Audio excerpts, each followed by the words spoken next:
Hi Jim, this video is for you. I wanted to go over this Project 41 in case we do get together on it. I really want you to be aware of what we're doing and what we're starting working with and what some ideas I have and how far I've gotten on it at this point. Again, this is a 1987, and let's start with the body work. Some of that is off to the painter already. Had to do some paint stripping on it. And some other things to consider are the front fairing. And I'm using this one. I got this some years ago. There's no damage to it. Somebody had already prepped it and primed it and everything. And they had filled in these holes where the stalks stick out for the front turn signals. I took that opportunity to do something I've always wanted to do, and that is to add an OEM Honda flush mount turn signal from the European bikes. So I figured out a way to do that, and they simply go in here and then they flush mount on the outside. There'll be dual filaments, so they'll have running lights, and they are a Honda part, so they'll look good. Anyway, that's my plan on that. Next, let's look at the front fender. On this fender, I have already started modifying it, and what I do is I take off about 2 inches on the side and I reshape this, and then I reshape the nose. I do the same on the back, and I reshape the nose and the tail of it to make it more modern of a point instead of squared off. Here, for instance, is the back normal. You see they're quite square, and these just look lighter and more just more modern, I guess. Here's a stock one. So either one would be available, or both.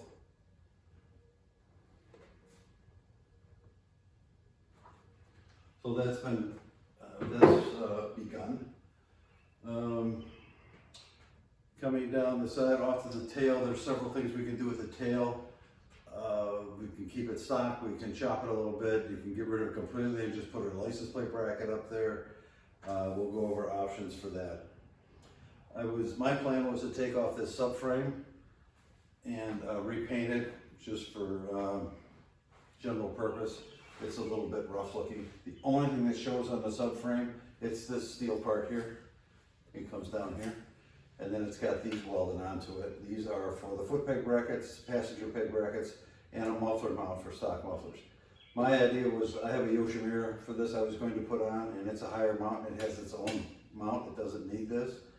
I don't know why anybody, personally, why anyone takes a passenger on a VFR. It's a good way to crack the fairings, and there's not much room, and I don't know how that's any fun on a VFR. So I eliminate the foot peg brackets on my projects, so that's an option too.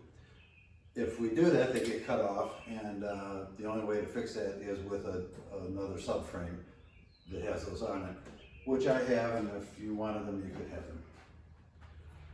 Swing arm. This is stained down here. In a minute, I'll bring the camera closer and look at a few of these things. This is stained, and it's an anodized aluminum. So the only way to fix it is to remove the anodizing. If you look on my maintenance page, you'll see what I'm talking about. It's labor intensive, but it comes out really nicely. And that is the only way to fix that staining, which is visible on the bike. Some other options for the exhaust, by the way, would be a stock set that's very nice, but not perfect. Another one would be to take a stock set that's been damaged, and I cut off the back 5 1/4 inches. And then I fix any damage on it, and then it has to be painted either silver or black. It has to be painted. It can't be powder, it can't be powder coated, and I can't save the stainless steel skin on it because it's been damaged and repaired. Other than that, it looks stock. It's just shorter, and it sounds a lot better than the stock ones. A little bit louder, nice tone, not raspy or anything like that. The wheels on this bike are off of it. These are temporary wheels. They will need to be painted. I presume white. The body will be pearl crescent white. I have a set of stock reproduction decals for it. Again, if it's your bike, that would be your call how you want to go about that.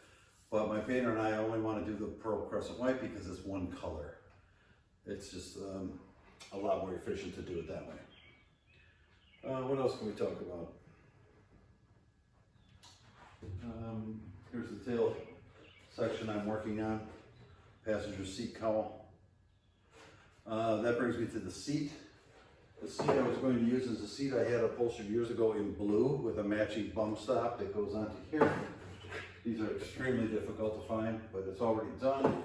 It's in a medium blue, which is not the 1986 purple color blue that goes on the red, white, and blue bikes, nor is it the 1986 F2, which goes on the white bikes. That's a darker blue. I also have a black seat, but I don't have a black bum stop, so that would be something that had to be sourced. It depends on what your preference would be.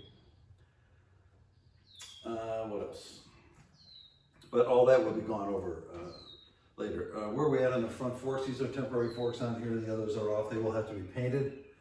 There's a possibility of changing the color on that if you're interested in that. There's also going to be some options for how to rebuild the forks. I have I think I mentioned I have a brand new M-Shock from France that's set up for a 200-pound rider. You mentioned, I think in one of your emails, that you would have to have a shock resprung. That wouldn't be practical. It would make more sense just to buy another one. Otherwise, we'd be shipping it back to France and all that. What else? Engine side covers, clutch cover, and the alternator cover on the other side. They will need to be refinished. Along with those, optional would be refinishing the valve covers. The visibility on the valve covers once the bike is assembled is just this back corner on this one. And if you look through the front fairing, you'll be able to see the front portion of the front valve cover. So that's something that would be optional, but these have to be recovered. On the 1980, on any F2 86 or 87, which is the square gauge models, and the 700s, they were all gloss black like this, a smooth gloss black. On the 1986 red, white, and blue bikes, they were a textured bronze, which I have a very nice color for to redo. I like that color. It stands out a little bit. It's not bright. It's not obnoxious. Another option.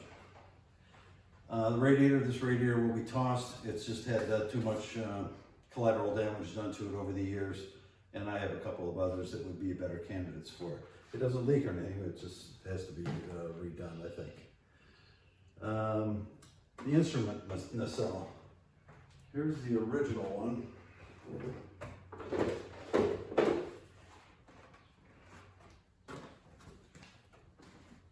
Pretty rough shape. You can see they're a blue color. I hope you can see that. They match the blue infill panels here. Those are not available. I don't have any. So the infill panels are going to have to be a satin black. They're going to have to be repaired, and they're going to have to be painted a satin black. What I've done in the past with these, if it's not going to be a stock bike and we're not worried about it being a stock bike, that's your call. But I repaint this also in a satin black. It looks really nice. What's visible on this? Basically just this face and a little bit up here and a little bit around here. This one is in nicer shape. I was going to use that, the surround anyway, with the original instruments in it. So something to think about there. I think that's it for my props. I'm going to grab the camera and we'll just do a quick walk around here.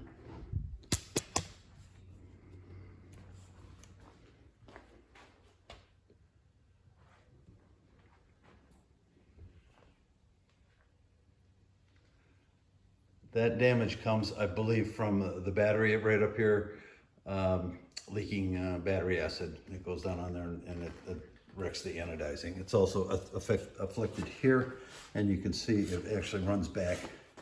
You can see it's a liquid. Maybe you can't see that. You could see some liquid ran back here and just, kind of ruined this.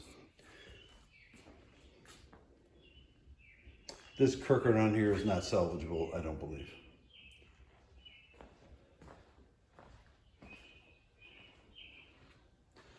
So here's this bracket on the left side.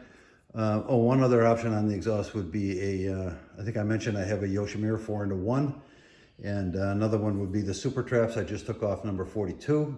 If you look on my Flickr photo page, you'll see lots of photos of that. And you also, if you look on some other earlier ones, I don't recall which ones. I think Project 13 has these removed from it. No, it doesn't. It has Super Traps on it. But that's another option here, those Super Traps, the Yoshimura. the stock pipes. Just know that a center stand cannot be used with the Yoshimura and typically can't be used with any 4-to-1 system. Here's what's visible on this rear once the fairings are on. So these, that would be your call. And on as far as this goes, when the fairing's on, only this back part is visible. And then I've also powder coated these in the past, the sprocket cover and even the water pump cover, but they also look good in black. This particular kickstand is shot, so we're going to replace that with something else. They have to be repainted anyway. Another option on these I'll go over at a later point, but is to remove this rubber bracketry here. This is a safety feature. If you forget to put the kickstand up, the street's supposed to catch this as you move forward and bump it up out of the way so you don't have any accidents. The 4 coolant hoses will be replaced with silicone hoses.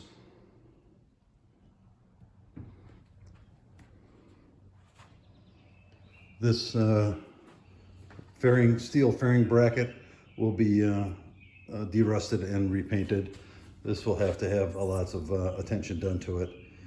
Barely visible, but still you want it nice. Handlebars. You have a few options with handlebars. You see these are the clip-ons.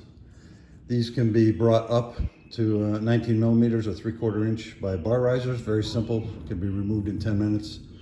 Another option would be to, I have a top triple clamp with adapters for handlebars, and those handlebars would go across and you could have any handlebar you wanted on there. In the end, there is a fairing up here, so you can't do a whole lot of modification.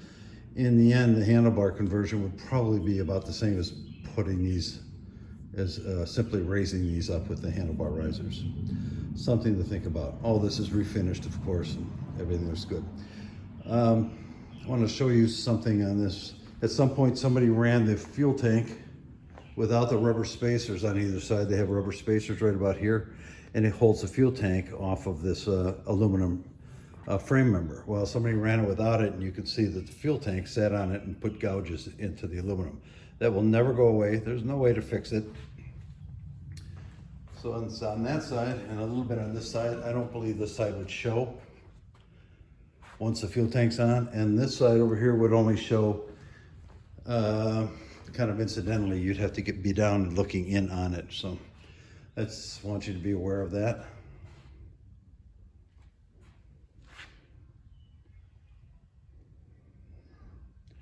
The engine will be all detailed and nice and shiny black, and whatever needs to be done on that will be done. For instance, this thermostat housing would probably be repainted.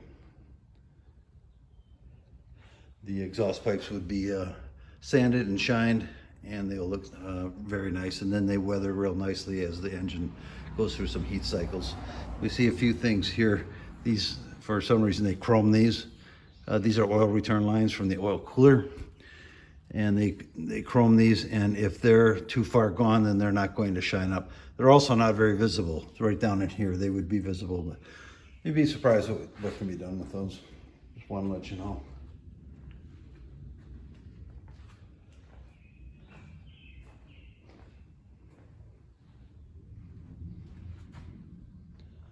All of this stuff, of course, would be detailed and cleaned up and brought up to stock. There's also options on the charging system. This is a regulator rectifier, and there's lots of options on that.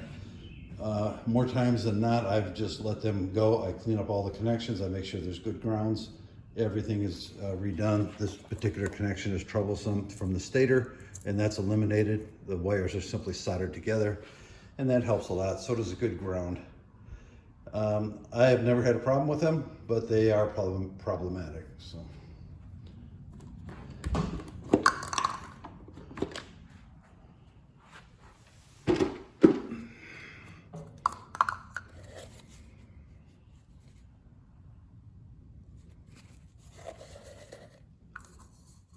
Here's one of the coolant hoses that gets replaced. There's another one behind here. They have a tough life, so that's a good idea to replace those. This stuff is not visible on the bike, but it gets de-rusted and shined up as best I can, as does this. And if this one is just not salvageable, I do have another one that I can use and replace that. That's also not visible once the fairings are on, but still, it's an exterior piece. So.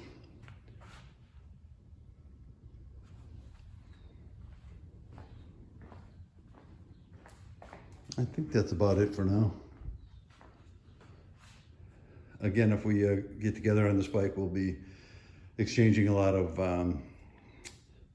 information, emails, texts, videos, photos, and all the options that might be available to you.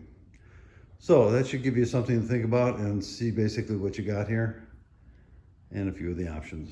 Talk to you later.